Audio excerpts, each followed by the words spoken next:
Situasi geopolitik yang tidak stabil di kawasan Timur Tengah memicu respons terhadap kelayakan Qatar untuk tetap menjadi tuan rumah babak keempat kualifikasi Piala Dunia 2026 zona Asia.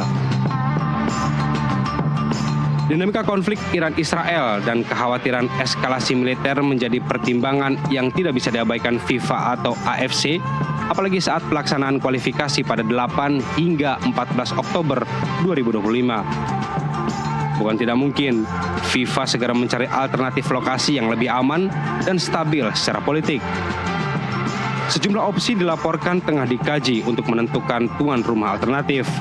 Jepang, Korea Selatan, dan Australia dinilai lebih stabil secara politik dan aman secara logistik.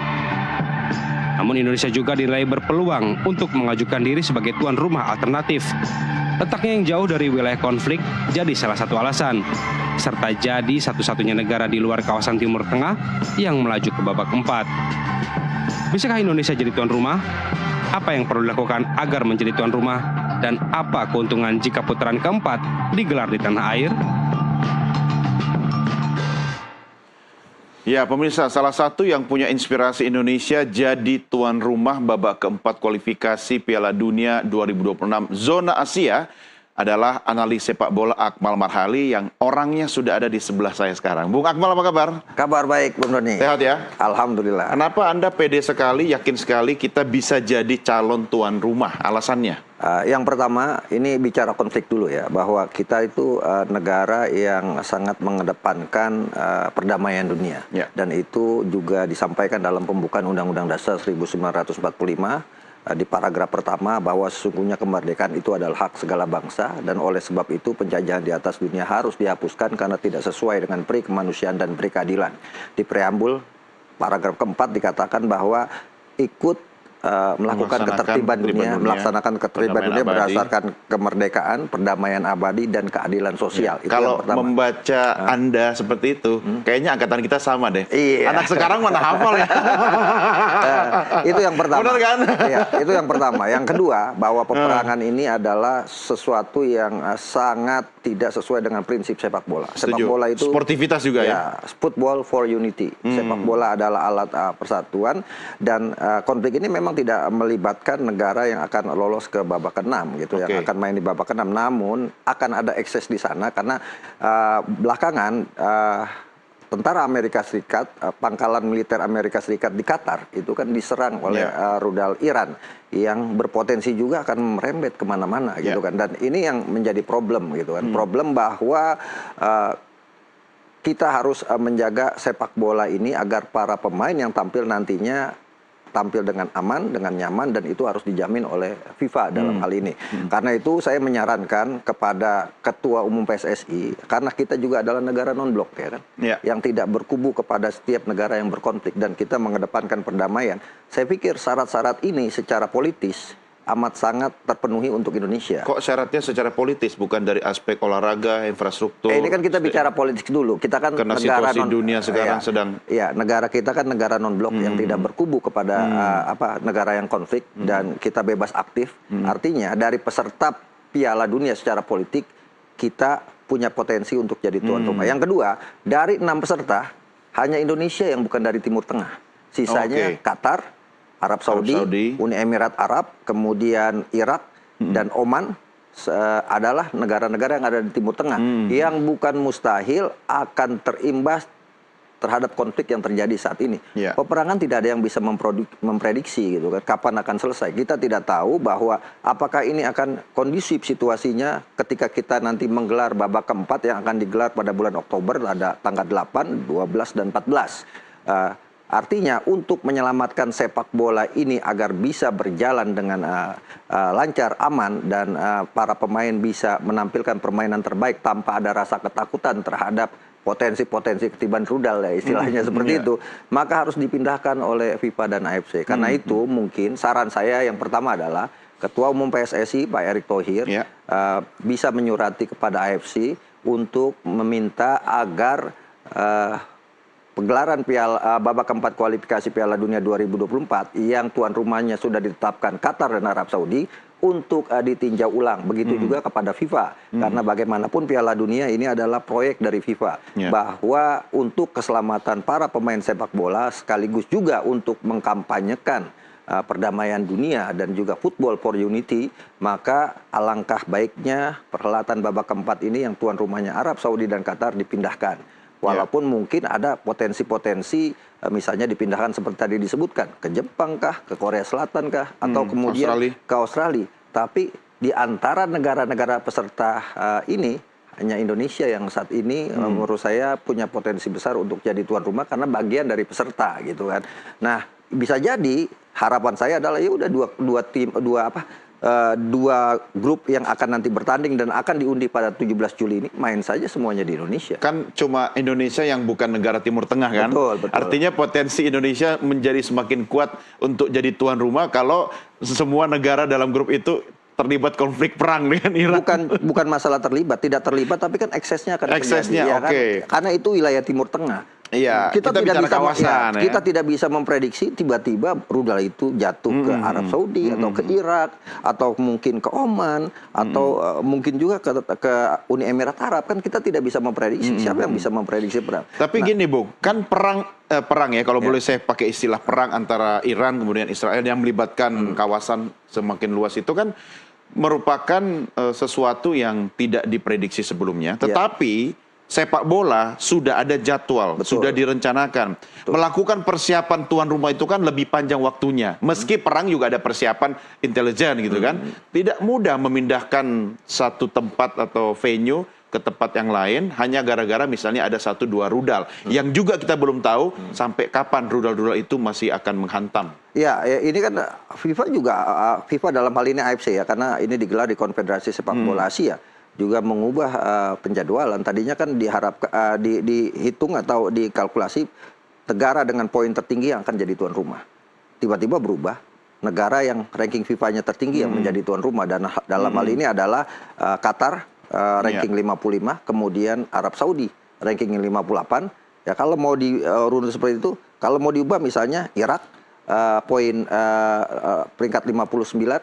Setelah itu Uni Emirat Arab, ranking 65, setelah itu adalah Oman ranking 77 dan Indonesia ranking 127. Kalau mau konsekuen, AFC itu menetapkan tuan rumah berdasarkan kepada ranking misalnya, ya kan? Dan dari opsi-opsi itu yang paling aman kan Indonesia, ya kan? Kalau bicaranya opsi ranking, kalau bicaranya opsi poin gitu kan, sama saja. Semua negara yang ada di 6 peserta kualifikasi babak keempat ini semua ada potensi terimbas konflik yang terjadi saat ini antara Iran dan Israel. Artinya Indonesia adalah alternatif di antara 6 peserta kualifikasi Piala Dunia. Saya lebih menyarankan bahwa agar adil, ya sudah di antara negara-negara peserta Piala Dunia dan itu potensinya ada di Indonesia. Ya, tapi tentunya yang namanya Qatar dan Arab Saudi tidak akan sebegitu saja langsung rela dan ikhlas untuk oke monggo silakan cari alternatif lain. Untuk menjadi tuan rumah saja mereka melakukan campaign, upaya dan investasi yang tidak kecil loh. Oke, kalau situasinya dalam situasi normal. Kalau situasinya tidak normal, maka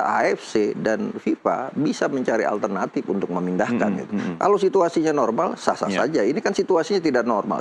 Apakah Arab Saudi kemudian Qatar bisa menjamin nanti Oktober tidak ada konflik di Timur Tengah, ya kan? Apakah Qatar dan Arab Saudi juga bisa menjamin? Apalagi kan sekarang bikin deg-degan pangkalan militer Amerika Serikat ada di Qatar, gitu kan? Ya kan? Kalau mungkin Qatar oke lah, karena kemarin sudah ada serangan. Tapi mungkin karena memindahkan terlalu jauh, risiko juga. Paling tidak mungkin semua pertandingan dipusatkan di Arab Saudi, karena Arab Saudi juga secara politik dekat dengan Amerika Serikat. Gimana? Ya, kalau bicara Arab Saudi sebagai tuan rumah, apalagi tadi bilang dekat dengan Amerika Serikat, sementara Amerika Serikat ikut menyerang Iran, bukan mustahil sudah juga akan ke sana juga kan, seperti itu. Artinya gini, jalan terbaik adalah memindahkan demi kemaslahatan gitu kan. Ini kan situasi darurat, demi kemaslahatan dipindahkan ke tempat yang tidak ada potensi konflik itu masih terus terjadi. Dan tempat itu adalah Indonesia.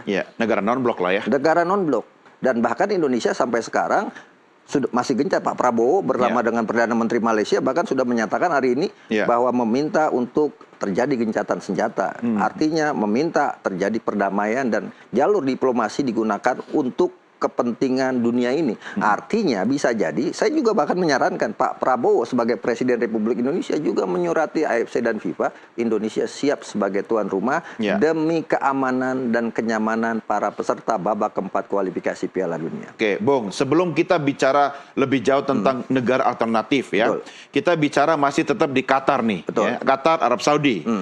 Kan laga ini kan masih menjelang akhir tahun. Sementara kita berharap yang namanya perang ini selesai dengan gencatan senjata yang permanen, begitu kan? Artinya dalam jangka waktu yang tidak terlalu pendek tapi juga tidak terlalu panjang ini, kan semua bisa terjadi. Artinya keamanan kembali ke Qatar gitu loh. Itu bisa saja tetap dilanjutkan di Qatar. Risikonya apa? Agak berat ya kalau kemudian masing-masing memegang egoisme. Ya, bisa jadi bahkan kemudian ada negara-negara yang akhirnya ikut bersama-sama, misal Rusia ikut bersama Iran, ya, kemudian Korea Utara ikut bersama Iran, Cina ikut bersama Iran. Ini kan perang ini kan bukan semata perang antara Iran dengan Israel, tapi ada negara-negara lain juga yang terlibat di balik itu semua gitu kan. Dan siapa yang bisa menjamin? Bahkan ternyata Anda bukan cuma analis sepak bola ya, pengamat perang juga ya. Politik juga masuk nggak ya? Harusnya pengamat Timur Tengah ya. Jadi menurut saya adalah kita tidak bisa memprediksi itu semua karena yang bicara ke depan ketidakpastian itu yang menjadi alasan. Alasan ketidakpastian itulah yang membuat ini harus dipindahkan. Bahkan kalaupun dipindahkan ke Amerika Serikat juga kan negara-negara ini kan ada potensi terlibat konflik. Jadi negara yang tidak terlibat konflik itulah yang potensial, bukan mustahil ya. Misalnya Australia juga ikut-ikutan nantinya. Kan kita tidak tahu. Bahkan Iran sekarang kan sudah di-warning akan dicoret sebagai peserta Piala Dunia dengan konflik yang terjadi saat ini. Loh, kalau seperti itu, apakah kemudian FIFA bisa mewarning Amerika Serikat juga untuk tidak ikut Piala Dunia? Mereka adalah tuan rumah, gitu. Nah, ini yang paling penting menurut saya adalah bagaimana kita semua pelaku sepak bola, dalam hal ini FIFA dan AFC, melihat sepak bola sebagai simbol football for unity. Ya, karena itu, ketika situasinya tidak aman, tidak nyaman, tidak kondusif, maka alangkah baiknya dipindahkan ke tempat yang lebih aman dan lebih nyaman. Kenapa? Karena sepak bola bukan cuma bicara menang kalah, sepak bola juga bicara faktor sisi-sisi kemanusiaan, sepak bola juga bicara soal hak asasi manusia, sepak bola juga bicara anti perang, bahkan anti rasisme juga menjadi simbol dari sepak bola. Bahkan kalau kita bisa digunakan di Indonesia, dijadikan sebagai campaign untuk perdamaian dunia, kan bisa seperti itu. Sekarang kita keluar dari Qatar, kemudian ada nama-nama negara lain selain Indonesia yang kemudian berpeluang juga adalah Jepang, Korea Selatan, dan Australia. Dan ketiga negara itu adalah negara-negara yang sudah terbiasa untuk menyelenggarkan event internasional. Artinya ketika Indonesia dihadapkan dengan tiga negara itu, tentu akan terjadi persaingan yang cukup ketat dan kuat. Anda menyarankan ketum PSSI untuk melakukan lobby atau mungkin bahasa saya negosiasi, apakah yang membuat posisi tawar kita bisa semakin atau lebih kuat dibanding tiga negara lain? Ya, kalau posisi tawarnya berdasarkan peserta Piala Dunia, maka posisi tawar paling tinggi adalah Indonesia.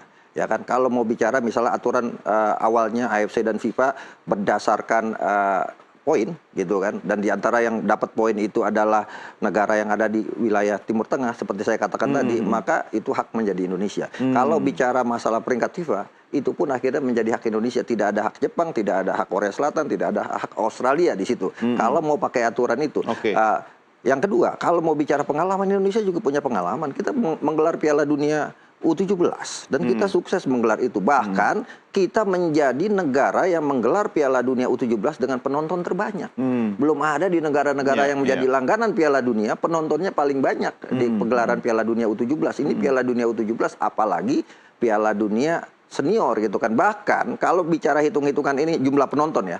Jumlah penonton di antara 6 peserta babak keempat kualifikasi Piala Dunia, penonton paling banyak Indonesia.